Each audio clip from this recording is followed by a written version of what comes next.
Amigos y amigas de Agenda Económica, estamos conversando con el doctor Fran Fuentes Brito, quien es doctor en Economía, asesor de la Gobernación del Banco Central, quien cada semana nos trae tantas informaciones interesantes. Y ahora tú nos estás hablando, Fran, sobre el impacto Japón en la economía mundial.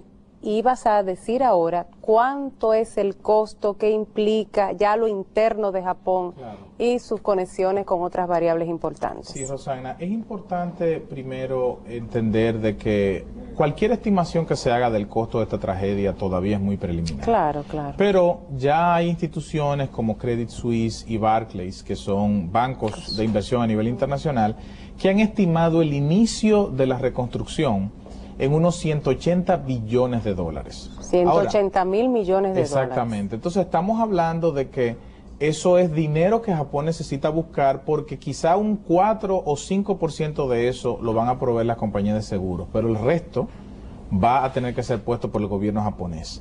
Pero el gobierno japonés es el más endeudado del mundo. Es decir, la deuda de Japón más de un 200% es equivalente al 220% de su PIB. Es decir, por cada 100 pesos que Japón produce, debe 220, ¿no? Pues o sea, estamos hablando, nosotros estamos en la gloria. Nosotros estamos en la gloria en ese sentido. Pero interesante también es el hecho de que Japón es un importador compulsivo de alimentos, porque ustedes saben que la agricultura en Japón es muy limitada, sí, y es un importador compulsivo de petróleo. De hecho, hay una gráfica que yo quiero mostrarles, en donde muestra el impacto que ha tenido, muy leve, de el incremento de los precios de petróleo que ha habido en los últimos días, cómo eso se ha revertido mínimamente con esta tragedia. Fíjense que si tomamos en cuenta que la línea roja que estamos presentando es la cotización durante los primeros 3 meses del año del petróleo Brent, que es el que se utiliza como referencia en Europa y Asia,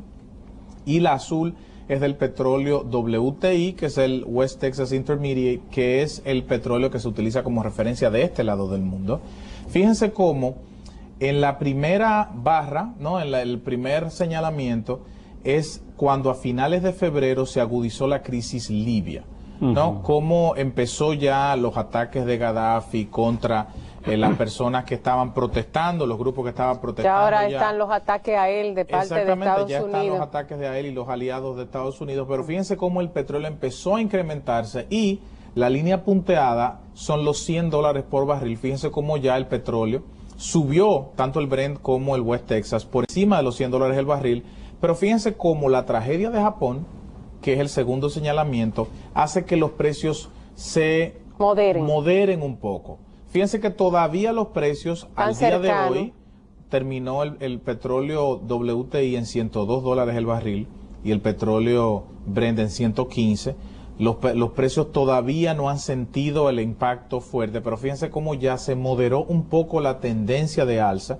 Y eso es lo que se espera, que se modere un poco y no por mucho tiempo, porque sabemos que cuando Japón empiece de nuevo a reconstruir su economía, va a demandar más petróleo. Entonces, y es un alto consumidor. Y es un altísimo consumidor porque es la tercera economía mundial y no es generadora de petróleo. Lo que quiere decir que en esta circunstancia nosotros... Y ahí entra un punto, Fran, porque si ahora estas unidades de energía nuclear no funcionan, entonces yo supongo que habrá un efecto sustitución. Claro, va a haber un efecto sustitución en favor de importar más crudo, de utilizar más petróleo. Entonces, esto es un panorama incierto, Rosana, Luis y amigos televidentes. Nosotros tenemos que enfrentarlo con optimismo, pero no podemos dejar de lado la realidad internacional. Y yo creo que por eso las medidas que tomó el presidente, que es un tema que queremos también abordar, son medidas muy importantes porque no son medidas de carácter coyuntural, en el sentido de que hay un componente importante de decisiones que hay que tomar en el día de hoy para tratar de reducir o moderar la demanda de petróleo en nuestra economía, que es muy alta.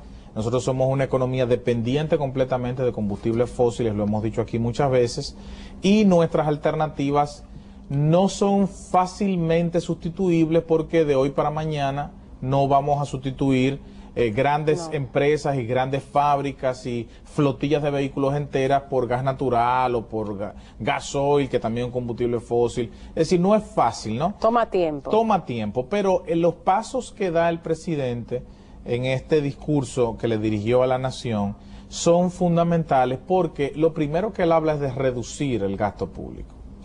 Y de manera importante. Y de manera importante. Estamos hablando que esta reducción del gasto público es del orden de unos 23, 25 mil millones de pesos. Estamos hablando de 12% del presupuesto nacional. Eso no es poca cosa. Eso no es poca cosa. O sea, eso le puede tocar, 25 mil millones le tocan a varias secretarías juntas, ¿no?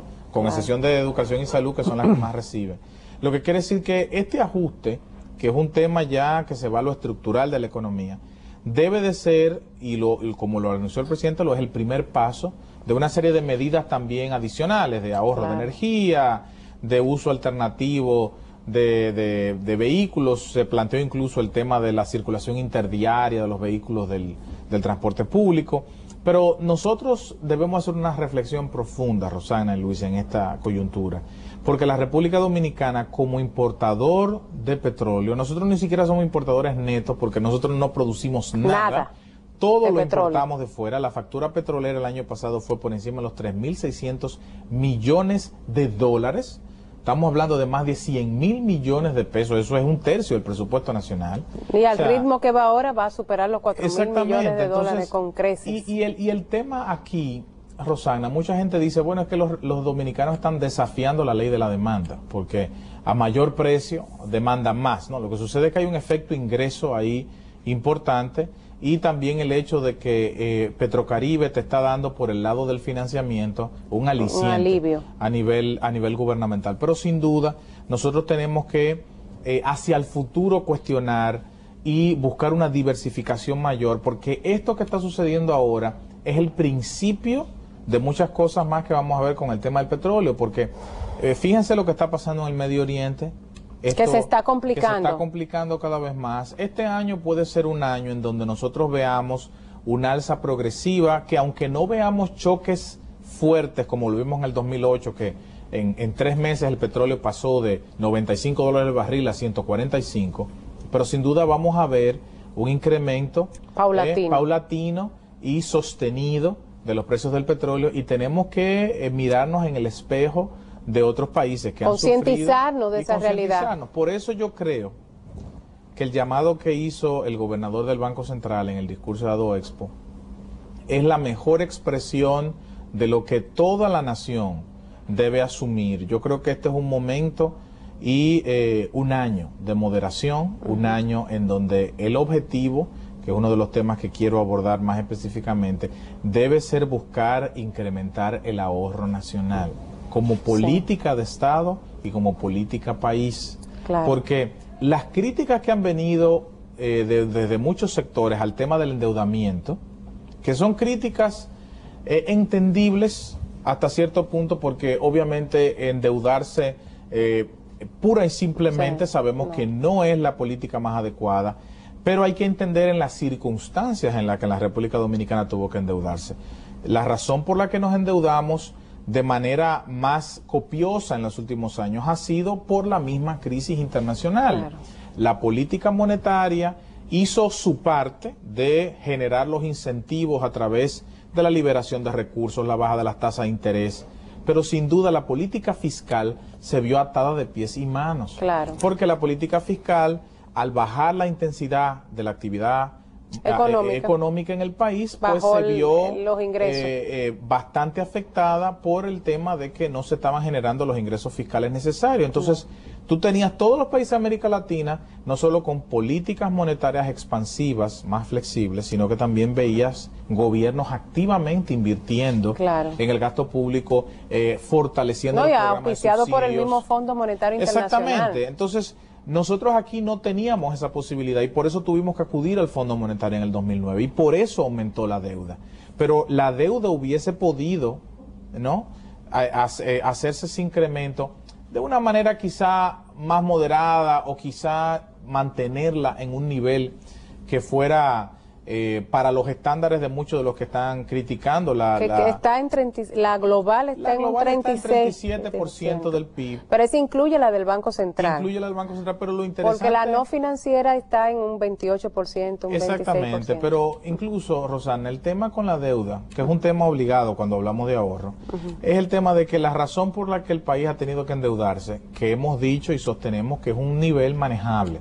O sea, 37% del PIB no es deseable. Quisiéramos que fuera mucho menos, pero son niveles muy manejables y la manera en que el gobierno ha cumplido con sus compromisos a nivel internacional y a nivel nacional es una muestra de que la República Dominicana puede manejar esos niveles de deuda. Ahora, lo puede manejar con un superávit primario. ¿Qué va a ocurrir en este año? Exactamente, con que el flujo de caja sea positivo, que el gobierno pueda manejarse de manera de que se puedan pagar los intereses y a la vez se pueda abonar capital y el stock de deuda. Es decir, el total de la deuda empieza a disminuir gradualmente, porque va a disminuir en parte mientras la economía crezca, pero al mismo tiempo va a disminuir mientras se pague capital. Claro. Pero países como los nuestros deben de tener siempre una política clara de endeudamiento externo, porque países como los nuestros muchas veces o no generan los ahorros suficientes para poder generar un proceso de desarrollo sostenido, o no tienen los mercados de deuda interna lo suficientemente desarrollados como para que el gobierno pueda acceder. Que ya ahí hemos avanzado un poquito. Ahí hemos avanzado bastante. La República Dominicana se ha colocado a nivel internacional como un emisor de deuda confiable. Claro. A tasas históricamente que no habíamos alcanzado en otros periodos. Por lo cual yo entiendo que este tema planteado por el gobernador del Banco Central es fundamental a la luz de las discusiones sobre la deuda. Vamos a una pausa, Fran, y volvemos.